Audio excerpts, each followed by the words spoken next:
Hi everyone, this is Kyle with K-Debate. I wanted to do a video on something that I've been thinking about for a really long time, which is the difference between Hillary and Trump.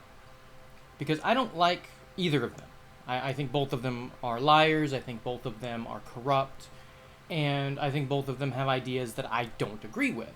So, from what they portrayed, I don't know what they are going to do, I don't know what they're actually going to accomplish given power, given if they have power to do something. All I've seen is what they've done. All I've heard is what they've said. And I've been trying to find a way to differentiate the negative that I have for both of them, because I don't want to vote against somebody. I want to vote for somebody. And I can't do that if I hate both of them. And I know hate is a strong word, but I consider both of them to be bad people. In what they're trying to accomplish. They're both trying to gain a very powerful position for their own ideological goals. And when I see them both on the TV, in the debate, on the news constantly, I don't like what I'm seeing. So when I see people I don't like doing things I don't like for reasons that I don't like, how can I possibly support either of them? And, apathy, just don't care, vote against somebody. I don't like any of those ideas. I don't like to have that kind of lethargic, disconnect between our political system and our real life. Because the political system affects our real life. You can't not care just because it's really annoying. And it's hard to care because it's so hard to differentiate them. I mean, I'm not talking about political affiliation. I'm not talking about being pro-life or pro-choice or anything like that. I'm talking about them as people.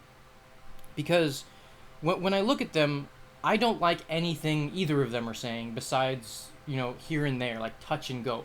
But most of the stuff you hear and see is about their character or their temperament or, he said, she said, they're a racist. And it's hard to, like, obviously one of them has much more going on that I don't like than the other, and I've been very clear about that. But again, I don't want to vote for Hillary just because I really, really don't like Trump when I only really don't like Hillary. See, it's like it's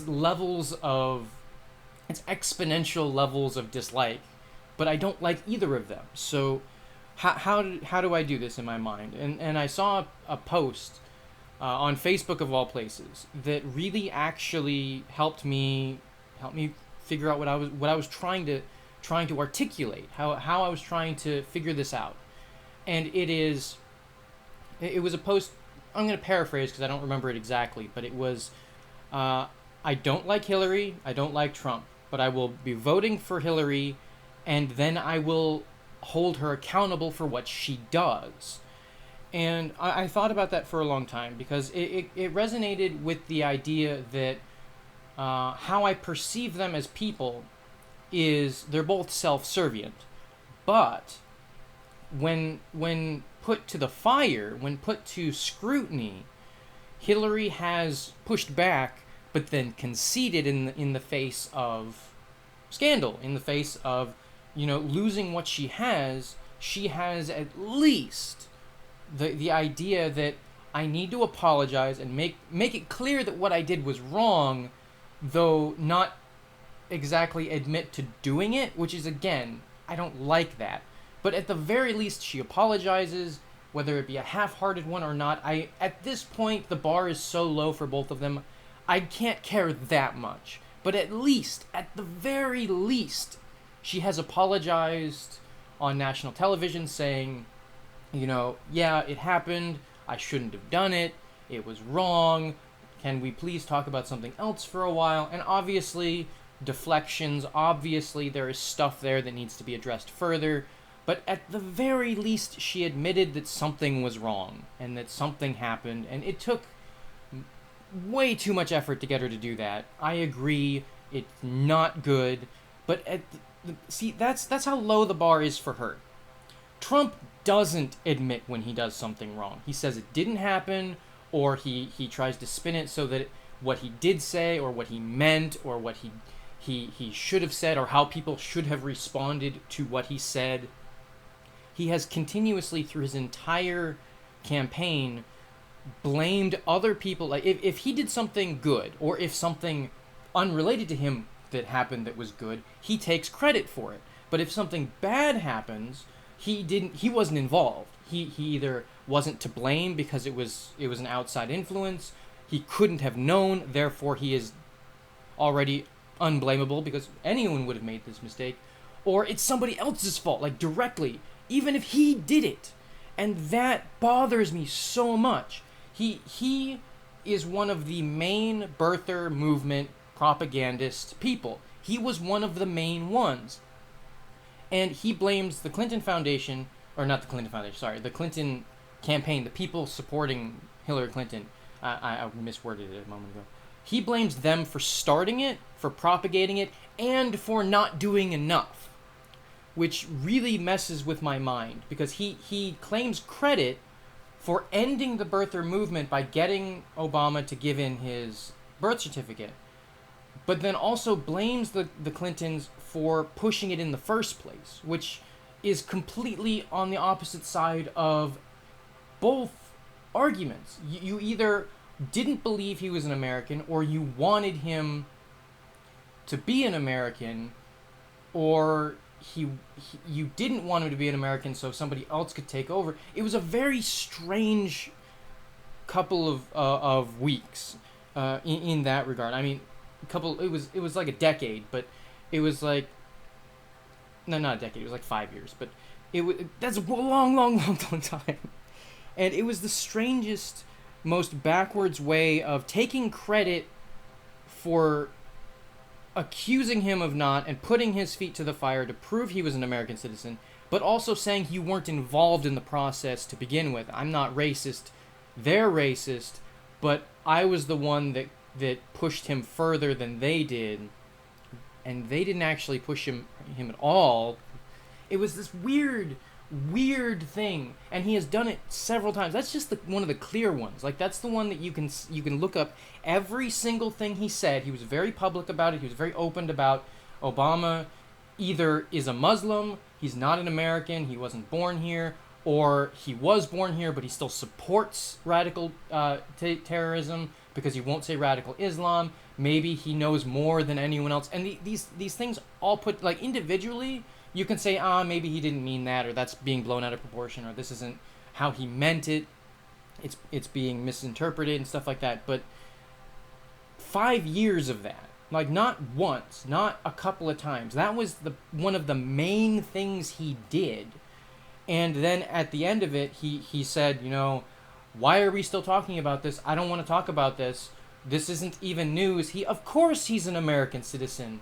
And why are you accusing him of not? He was the one that was accusing them of not. And yeah, he stopped talking about it, but he would not admit that he was wrong.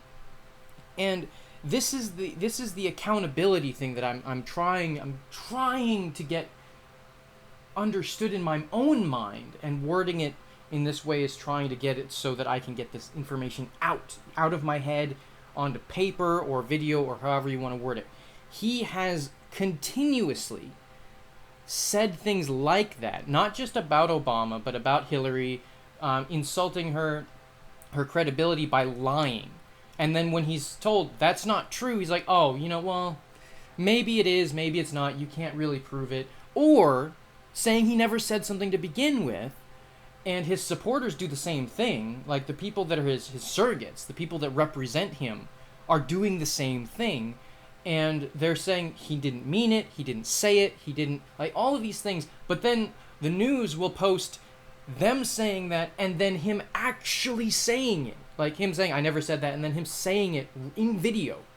Or recordings or whatever, because sometimes, most of his interviews are actually, not most, but a lot of his interviews are by the phone, so they'll just place both of them side by side. And then they'll say, he never said that, or it's out of context, and then they'll show the context, and they're like, well, you're just biased. You're a biased news organization. Why are we even talking about this? There's no accountability. There's no apology. There's no accepting that what he did was wrong.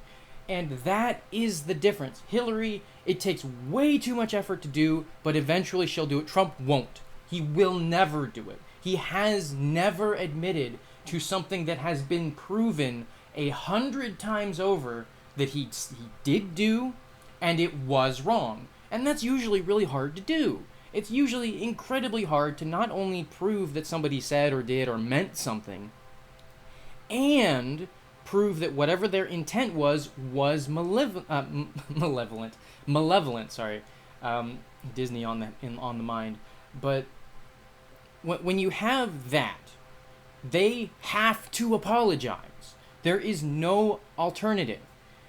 If you don't apologize, you're not, like, even if you're not sorry, even if you don't admit to wrong, like, because Hillary in a lot of ways hasn't admitted to wrong in a lot of the things she's done, but he won't even say, you got me, or, fine. He doesn't do any of that. He's just like, no, that's not how reality worked. That's not how it happened. That's not how it's going to go down. I'm too correct. And this is going back to a previous video I made where his ideology of scapegoating, of wanting nationalistic pride and nationalistic idealism to be the prevalent force of the United States. We are great. We can do no wrong. That is nationalism. And he embodies that. He himself, at everything he does, he cannot do any wrong. If something wrong happens, it's not his fault. It's somebody else's fault, or it's the system's fault. The system's rigged. He's been saying that for months. That if he loses, the system's rigged. If he wins, cool. But if he loses, it's always been rigged. It's the problem of A, B, C, D. Not his fault. Never his fault. His campaign has been telling him, stop attacking these people. It's hurting your numbers. Stop saying these certain, going off the wall and saying these things that are being interpreted as racist or bigotry. Those are hurting your numbers. No, he cannot do any wrong. He cannot be the fault. It has to be his surrogates aren't doing enough, or his opponents are playing unfairly, or he's accused Hillary of having the campaign of attacks. He hasn't done it. Yes, he has. That is one of the things that people love about him. He doesn't pull his punches. He doesn't care who he's talking to. He just goes at them all full force. He'll insult Ted Cruz. He insulted his wife. He insulted his father. He threatened his family on national television. And then Trump just claimed it as a victory when he finally backed down and supported him. And no. Like, his campaign, he insulted every single one of his fellow candidates when he was running for the position of just running. Like, I don't know why I forgot the word, but when he was campaigning to be chosen as the nominee, he insulted all of them. Low energy for one person, baby-faced for another, lightweights. Father might have been the person that helped kill JFK. Just completely insane things for somebody running for office to do. And then he's denied most of those things. He's denied calling women pigs or insulting their credibility because they're women. And then you show that he has. And he'll scapegoat saying, I didn't mean it for all women, I only meant it for Rosie O'Donnell, like that fixes things for some reason. And when you have recordings of him saying things, he'll say, that's out of context, or that's not what I meant, or, and this is one of the things that really irks me because people are just like, okay, this is fine. Not everybody, but a lot of people that I've tried to talk to, is on public record, he is for the war in Iraq in 2002, and he was like, yeah, sure, whatever. He wasn't really 100% for it. I'm not saying he's 100% for anything besides himself, but on public record, he was like, he was so on the fence at the very least that he's like, yeah, sure, whatever. I'm not against it.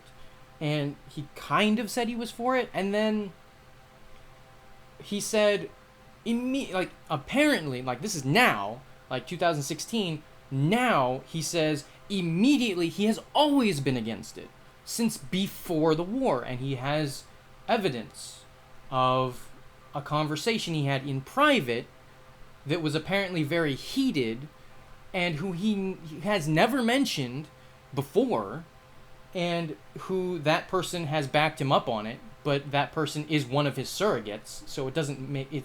You can't say that that's an unbiased source. It's a person in private, in a private conversation. When you have a public statement that is the opposite of that, and you're saying it was so heated that you got mad at each other, and you were against it and he was for it, or you were for it, he was against it, whichever one you want to argue. And so you have a private conversation that you swear is true, and a public comment that you swear is false. And there's no record of the private conversation, but you trust me on this. Trust me on this. I can do no wrong, because I have to be right. I cannot be seen as wrong. And if you don't believe me, you're just a bigot, or you're just biased, or you're just whatever. He has become this unquestionable force for his supporters. See him as he can do no wrong, because that's what he's perpetuated. He's successful, he's rich, he's powerful, he has everything you want, and if you just give him more power, he'll give you everything you want. And he'll get rid of the things you don't want, like minorities, because they're the problem. That's what scapegoating is. A nationalist country, which he doesn't necessarily want, North Korea. He doesn't want that level. But he likes the idea of that. The idea that the leadership is not questioned, that the leadership has the ability to silence, that the government has the ability to punish things that they don't like without having to justify it. They just want it, and they get it.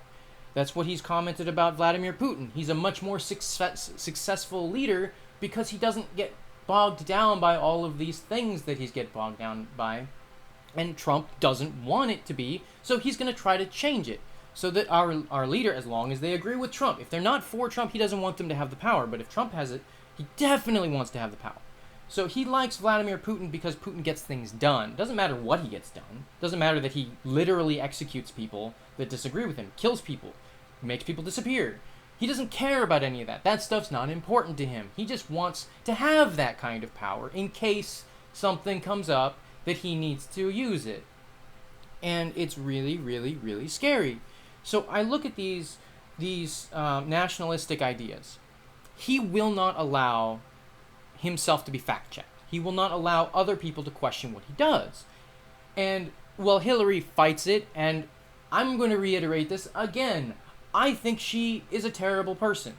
But she still goes within the system when punishment happens. Trump will just blame the system and fight the system and screw over as many people as he can to get what he wants. And if somebody finally gets him with something, he'll just attack them. He'll try to destroy them, which he's done several times already. The Khan family. How many attacks did he do on them? Trying to discredit them. Trying to discredit the wife. Oh, what? She's not allowed to talk. Maybe there's something we should look into that. Trying to say that they're somehow radicalized. Saying, they're Muslim. Like, they have this culture that we don't understand and we hate. Look how they've, the woman can't talk. Why didn't she talk? Let's look into that. What is that? You got put down by somebody because of something you did and said and perpetuated. And he made his case, you made your case. And then you attack his family. And he's done that with his opponents. He's done that with his critics. He's done that with people that he just doesn't like. And it's so bad for accountability, which is the main problem in there's a lot of problems in the United States. Accountability is definitely one of the big ones. Our leadership isn't held accountable for the problems they make, the laws that they break, that they don't work with the people. They don't represent the people like they should. But at the same time, not all of them are like that. There are a lot of people that want to be held accountable. Police officers that wear the body cams and want the body cams. The politicians that say, yeah, there are a lot of bad people here, but we want to make these laws to hold us accountable too. There's not as many as there should be, but they're there. They want, like we want, and then you have the people that don't want fighting it, and they're winning.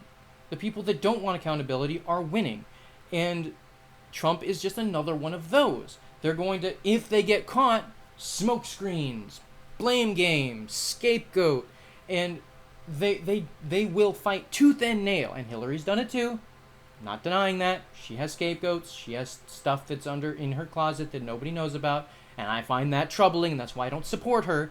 But Trump has made it an art form.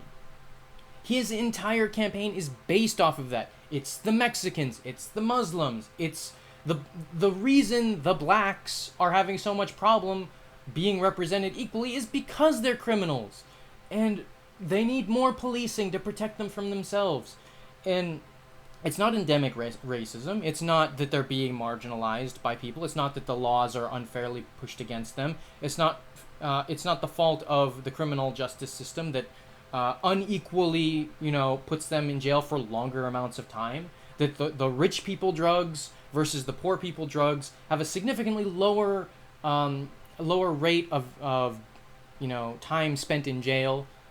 Crack cocaine versus more pure forms.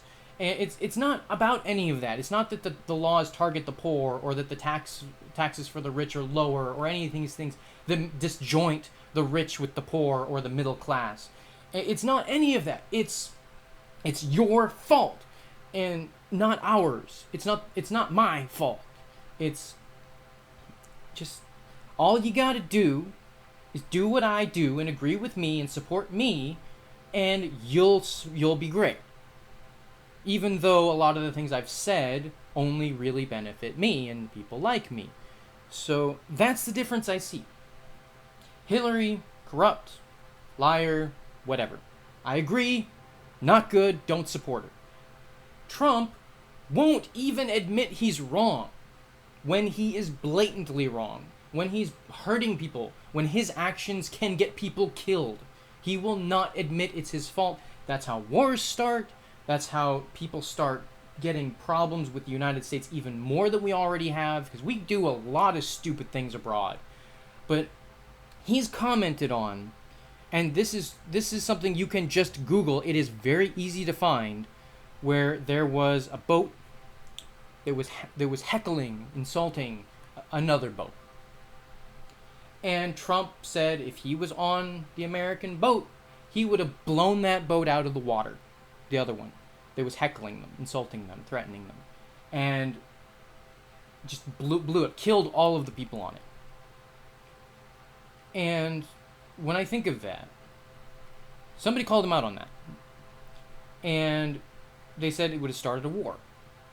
And he's like, no, it wouldn't have. It wouldn't have started a war. And I think about that. Consequences. Like, it's when somebody's heckling you or insulting you, you think you are allowed to kill them. And I know this is a hypothetical situation. He wasn't there. He didn't have that power. It didn't actually go that way. He commented that that's what he would have done had he been in that situation. That's how you know a person's character. That's how you know their decision-making process. That's how you know somebody. He would have killed people for insulting him if he had the power.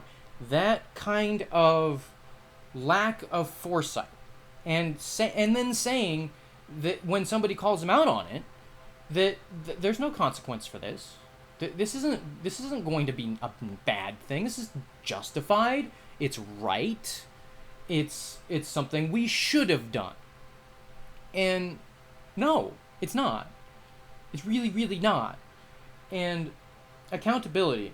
When somebody says they're going to kill soft targets, people, yeah, they could be jerks. They could be insulting. They could be threatening. Whatever. You don't kill them.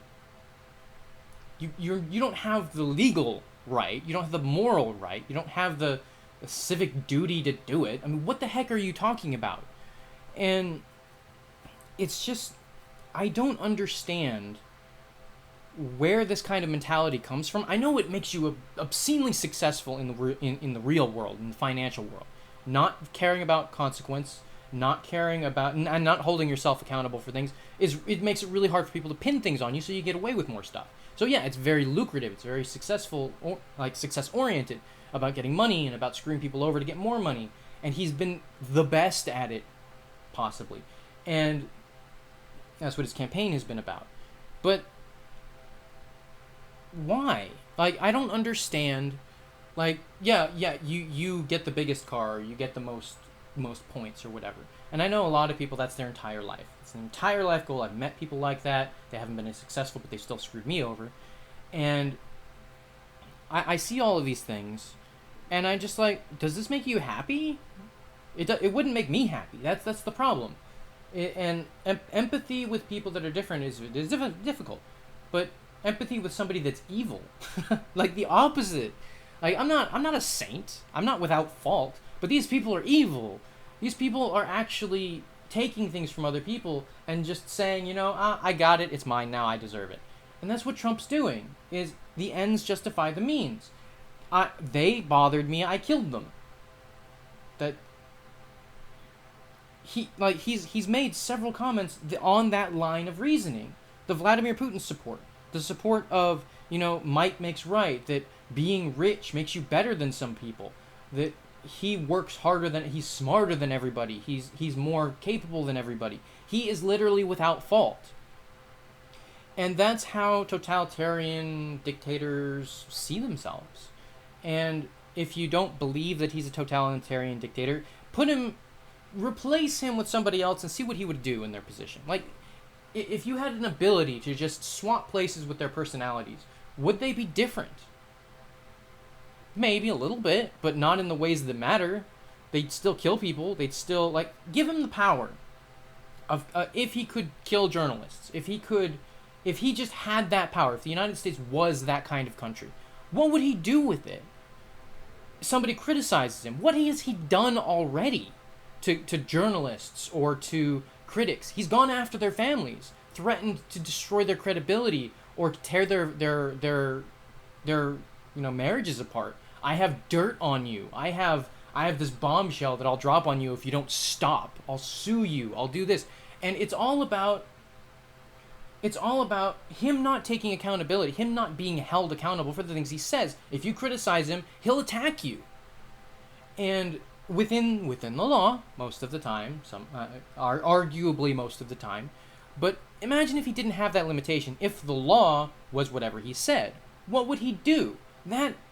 Hillary, obviously, she wouldn't be held accountable for anything either, but I don't see her going out killing people, like some people do, which I think is funny. But there's really no evidence for any of that, and I've been looking for it, and I didn't see it. There's a whole bunch of conspiracy theories that say she kills her opponents. She kills people that go against her. People mysteriously die around her. And yeah, that's something to look into, and I very much hope it's not true. But at the same time, I don't see her making that call. Maybe it's because I don't see her as that kind of person. I don't know. I don't know her. But it just seems weird that all of these conspiracy theories are going up against her. And the same thing happened to Ted Cruz with the Zodiac Killer meme that's everywhere. And then Trump accusing his father of being part of the JFK assassination. Why? Where do these come from? And obviously, people should look into them. They already have, in most of the case, and they've deemed that Trump is a psychopath and that Hillary Clinton is an untrustworthy, person.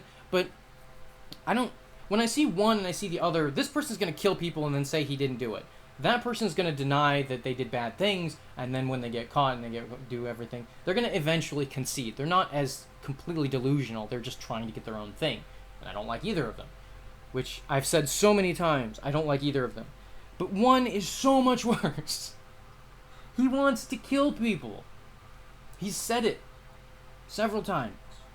That if he had the power to do something, he would do it. If he had the means, if he had the inclination, he would do it. And that bothers me tremendously. So that's the difference I see between them now. It took me a long time to understand why I was so agitated. Like, I knew he was a demagogue. I knew he was a liar, but I saw Hillary as a liar too. I saw her as a pandering, money oriented, give me more power person too. I saw them both that way. Why does Trump bother me so much more? It's because he lies so unconditionally about things and will never admit fault. That I realize what that is. That's nationalism. And nationalism is terrifying. It's the one of the main causes of and main forms of corruption. Is we are allowed to do this because we're in charge. We're allowed to do this because we're better than you. And all the other countries, like nationalism as a whole in the country is our country can do whatever we want because we're justified. We are the rightful rulers of this earth, blah, blah, blah. Trump is his own nationalistic entity. He can do whatever he wants and be completely justified, and he's a demagogue, so he's willing to manipulate others to get it. And so he doesn't better himself, he just makes other people do anything he wants. He forces them to, or he influences them to, or he buys them. Like, he's flat out admitted to buying politicians before. And it's just mostly legal, not always, but mostly. And then there's just so many problems with everything he does. And it's really, really, really, really hard to articulate without sounding like I'm pandering to one side. Or unfairly judging the other. I don't think that's what this is. This is very clear. This is very, very hard to misunderstand. He has done these things. I've seen him do those things. I've not just been watching the news. I've not just been watching one side of the news. I don't like Fox, but I've been watching the stuff they've been saying. And it's just, there's so much it's not my fault. It's not my fault. It's not going to be my fault if, and it's just lowering the bar more and more and more until he's completely impervious to any fault. And when something goes wrong, not his fault. If something happens that's good, he is the sole reason it happened. And I don't like that. I really, really, really don't like that kind of mentality. It's self-servient, just like what Hillary Clinton's doing, but it's also much more damaging because it's harder to stop. You have to lock him up to stop him because he'll go through every legal means and he has more resources than you. So you can't stop him. And I'm not saying lock him up. I'm not saying that. That's not the kind of country we have, and it's not the kind of country I would want. But he is hurting people, and he needs to be held accountable. That's what I'm saying. Within the law, within the moral code, within, the spheres of our cultural influences, when he does something wrong, when he attacks a family, or when he tries to destroy somebody's life because they've slighted him or try to get somebody to get fired or whatever, because he's called for that many times. That person should be fired, that person should be fired, this network should be shut down. And when he does things like that, in response to factual criticism, he needs to be stopped, because that's really bad. If you shut down a news organization or try to shut down a news organization because of something that is true that they have said about you, so you try to destroy them, that should be against the law. It's a nationalistic, totalitarian kind of response. And it's really, really bad, especially if he gets the power to do it, to change the laws or to influence the laws in a much more direct way. He wants to silence journalists. He has stated he would try to put into effect softer laws so that we can prosecute journalists. So journalists are not protected as well from, entities that want to sue them over slander or anything like that. And I'm not saying slander should be allowed. I'm saying that a lot of the things they say about Trump isn't slander. It's true. And he wants to still be able to sue them because it hurt his feelings or because it hurt his image, even though it's true. Even though it's true. That's the problem. It is true. Not everything. A lot of the stuff that he says isn't true is, though. And he wants to shut them down anyway because it makes him look bad. And that's not the kind of country we live in either. So it might be someday if he gets into power, but that's not what we should be doing. We shouldn't be focusing on that kind of stuff. It's really, really bad. And I know some people will disagree. Some people will say we should live in a world where we can punch somebody if we want, just because of what they look like or what they've said. We should be able to be violent, or we should be able to be, legally irresponsible, where we can just sue anyone we want without fear of retribution, and criticism becomes dangerous even when it's true, even when it's accurate, even when it's necessary. Criticism is necessary, and that's how I see it. So I'm going to end this video here. It's getting really, really long. There's a lot more to say on this, but it's 35 minutes already. So I hope this was entertaining. I hope this was informative. I hope you enjoyed it. And I hope to see you in the next one. And peace.